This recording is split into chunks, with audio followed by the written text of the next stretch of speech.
जो 5 year plan की story है वो कुछ इस तरीके से स्टार्ट होती है कि 1947 में इंडिया को आज़ादी मिली. Okay, as you know that India got independence in 15 August. Okay, and India republic हो गया 26 जनवरी 1950 को. ओके, सो इंडिया को आज़ादी मिली 1947 में, गणतंत्र हो गया 1950 में. सो अब आगे क्या?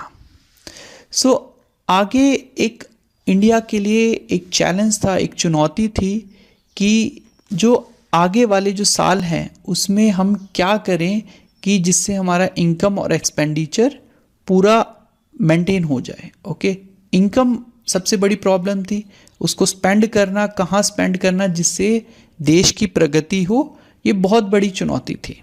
ओके, तो इस चुनौती को कौन करेगा, कैसे करेगा, वो सब एकदम अंधकार में था. ओके, सो इसके लिए एक सुझाव आया, क्यों ना हम प्लानिंग कमीशन बनाएं. ओके, सो प्लानिंग कमीशन की स्थापना की गई. इसकी स्थापना 15 मार्च 1950 को की गई, जिसका एकमात्र उद्देश्य था कि प्लान बनाएंगे 5 ईयर्स के लिए. ओके, इसीलिए हम इसको पंचवर्षीय योजना या 5 ईयर प्लान कहते हैं.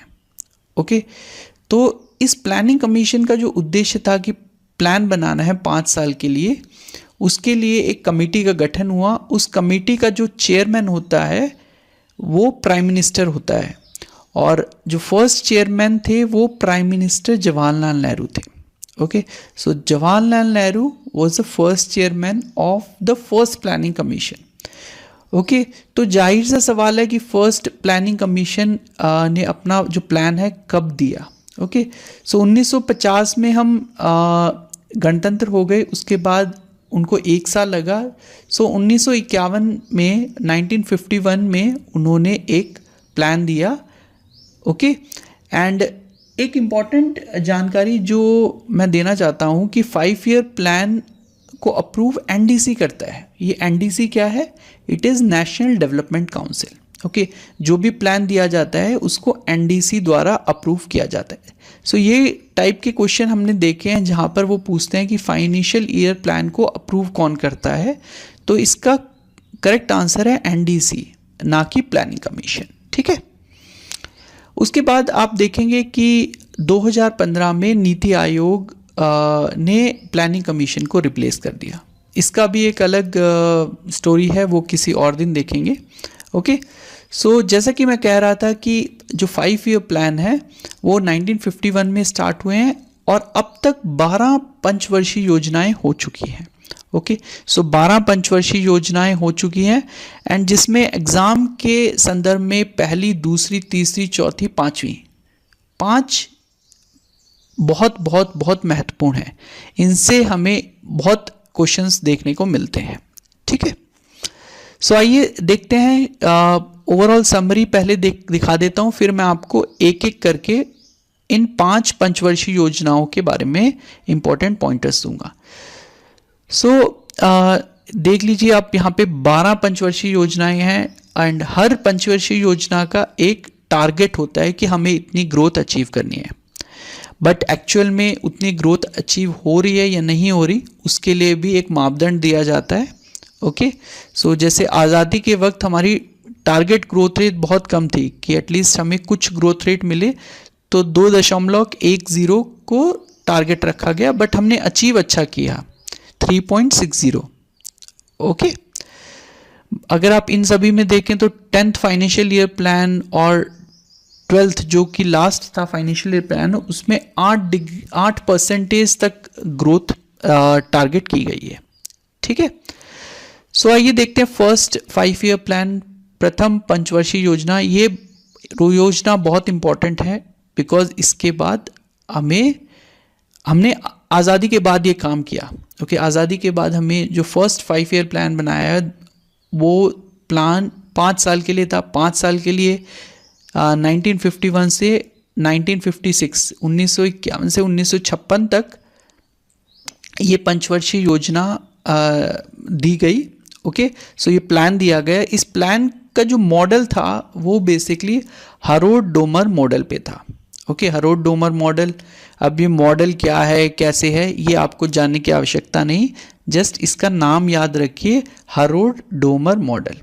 ओके, बिकॉज एग्जाम में वो इससे रिलेटेड क्वेश्चन नहीं पूछेंगे, वो पूछेंगे कि वो किस मॉडल पे बेस्ड था, एटलीस्ट आपको नाम याद होना चाहिए। उसके बाद जो ये मॉडल है और इस पंचवर्षीय योजना का जो उद्देश्य था, वो उद्देश्य बहुत इंपॉर्टेंट है।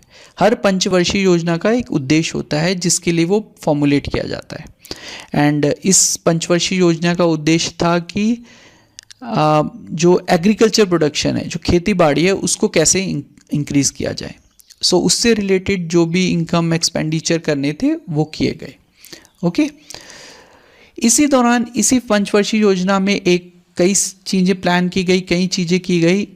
आईआईटी इस्टेब्लिश किए, okay, Indian institute of technology establish किए। 5 आईआईटी इस्टेब्लिश किए गए इंडिया में, जो एक महत्वपूर्ण कदम था इंडिया के एकेडमिक्स को बढ़ाने के लिए। उसके बाद जैसा कि मैंने आपको बताया कि एक्चुअल ग्रोथ रेट 3.6% था, ये आपको याद रखना है क्योंकि ये प्रथम वर्ष का प्लान था। बट जो हमारी टारगेटेड ग्रोथ रेट थी वो 2.1 था, बट हमने अचीव अच्छा किया 3.6, बट इतना भी अच्छा नहीं था। बट स्टिल बिकॉज हमने आज़ादी के बाद पहली बार खुद इकोनॉमी इस्टेब्लिश करने की कोशिश की, तो 3.6 भी अच्छा नंबर ही था। ओके, सो ये इंपॉर्टेंट पॉइंटर्स हैं फर्स्ट 5 ईयर प्लान के लिए, इनसे क्वेश्चंस पूछे जा सकते हैं। सो आइए देखते हैं अगला पंचवर्षीय प्लान जो कि है सेकंड, द्वितीय। ओके, अगेन आप देखेंगे 1956 के बाद 5 साल और ऐड करिए 1961। सो पंचवर्षीय मतलब भी होता है 5 साल के बाद जो योजना दे रहे हैं। ओके, 5 साल के लिए जो प्लान बना रहे हैं वो पंचवर्षीय योजना होता है। ओके, जो जैसा कि हमने फर्स्ट प्लान ईयर में देखा उसमें हरोड डोमर मॉडल था, यहाँ पर पीसी महालोबिन्स मॉडल है। ओके, महालोनोबिस मॉडल में ऐसा क्या है, अगेन मैं बोलूँगा, इसके अंदर जाने की कोशिश मत कीजिए, बस इसका नाम याद रखिए। एंड जो पीसी महालोनोबिस हैं वो इंडियन प्लानिंग के आर्किटेक्ट माना जाता है, फादर ऑफ मॉडर्न स्टैटिक्स भी माना जाता है। Okay, he is a very good statistician, बहुत अच्छे स्टैटिस्टिशियन थे वो, और उनको इकोनॉमी की बहुत समझ थी, स्टैटिस्टिक की समझ थी। इसके बेसिस पे वो भारत सरकार को सजेशंस देते थे। ओके, सो इस टाइम जो हमारा उद्देश्य था इस 5 ईयर प्लान का वो था heavy industry. Okay, heavy industry मतलब क्या है, जो भारी जो इंडस्ट्रीज़ हैं, जो भारी चीज़ें बना सकती हैं, वो उनका उद्देश्य था। Okay, so heavy industry objective था, तो इसी दौरान हमने कई स्टील प्लांट बनाए।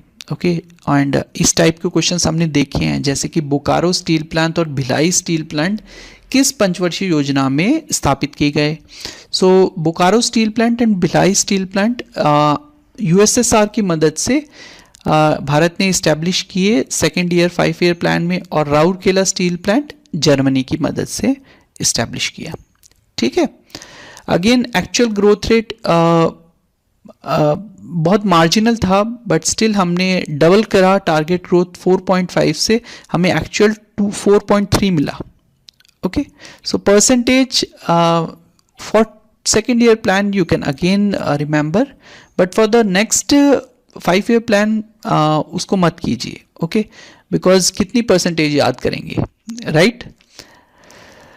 Let's see the third financial plan. So जो तृतीय पंचवर्षीय योजना था वो अगेन आप देखेंगे 1961 से 1961 से 1966 तक ये किया गया।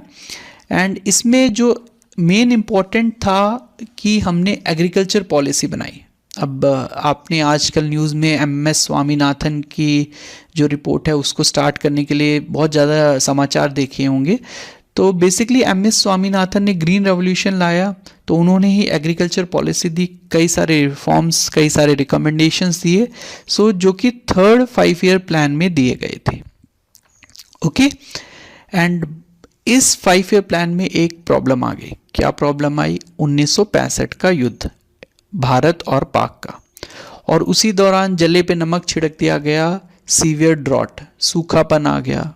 ओके, सीवियर ड्रॉट आ गया। अब क्या करें? तो क्या करें? कुछ नहीं कर सकते, बट जो हमारी जो ग्रोथ रेट थी that was decreased from 5.6% to 2.8%. Okay, उसके बाद सिंस इतना पुअर 5 ईयर प्लान था थर्ड वाला, तो उसके बाद we have taken the holidays and it is known as plan holidays, where we have halted for 3 years and we made annual plan for 3 years. 3 years के लिए हमने annual plan बनाया. Okay, and इस annual plan के लिए हमने objective रखे only year wise, not 5 year wise. The next 5-year plan is the fourth 5-year plan. Fourth 5-year plan आपको समझना है, ये इंदिरा गांधी गवर्नमेंट का था. इससे पहले जो भी था वो सब जवाहरलाल नेहरू गवर्नमेंट का था, पर जो ये वाला 5-year plan था इसमें इंदिरा गांधी की एक गवर्नमेंट थी, इंदिरा गांधी की सरकार थी. सो ये प्लान था 1969 टू 1974. जो इस ईयर का प्लान था वो गाडगिल फार्मूला पे था. अब ये गाडगिल फार्मूला क्या होता है इसके बारे में मत सोचिए. गाडगिल फार्मूला एक पॉलिसी को लेके उन्होंने कई चीज़ें बताई थी कि जैसे स्टेट और सेंट्रल को कैसे डिस्ट्रीब्यूट करनी है पावर, उससे रिलेटेड फार्मूला था. ओके, इसी दौरान 14 मेजर नेशनल बैंक को नेशनलाइज किया गया. जो 14 इंडियन बैंक्स थे उनको नेशनलाइज किया गया, और ग्रीन रेवोल्यूशन भी इसी 5-year प्लान में देखा गया. ओके, एंड उसके बाद क्योंकि 1965 में ड्रॉट आया था, सो ड्रॉट के लिए drought prone area programme initiate किया गया. सो ये जो प्रोग्राम है ये 4th ईयर प्लान में ही इनिशिएट किया गया था. एंड जो टारगेट ग्रोथ रेट था that is 3.3% and actual we have achieve 5.6%. Okay, so आज का जो लास्ट 5-year प्लान हम देखेंगे that will be 5th 5-year plan, and this is the only plan which is not 5 years, it is only 4-year plan. So question can come in exam, which 5-year plan is of only 4 years. It will be 5th 5-year plan. It was held from 1974 to 1978. 1974 से 1978 तक ये 5-year plan था. इसका कारण क्या था हम आगे देखेंगे. सो इसका जो मेन उद्देश्य था गरीबी हटाओ एंड सेल्फ रिलायंस. सो इससे related we have seen lot of questions like गरीबी हटाओ किस पंचवर्षीय योजना में नारा दिया गया था. सो गरीबी हटाओ, just remember it is 5-year plan. Okay, and self reliance is also in 5-year plan. So again like target growth rate 4.4% था, बट हमने अचीव 4.8 किया. हाँ, ये नंबर्स याद करने की आवश्यकता नहीं है. सो जो कारण था कि क्यों 4 ईयर ही ये रखा गया, इसका कारण ये था कि मोरारजी देसाई की गवर्नमेंट आ गई थी 1978 में, तो उन्होंने इस प्लान को रिजेक्ट कर दिया. ओके, सो इस तरीके से ये 4 ईयर प्लान ही हो पाया.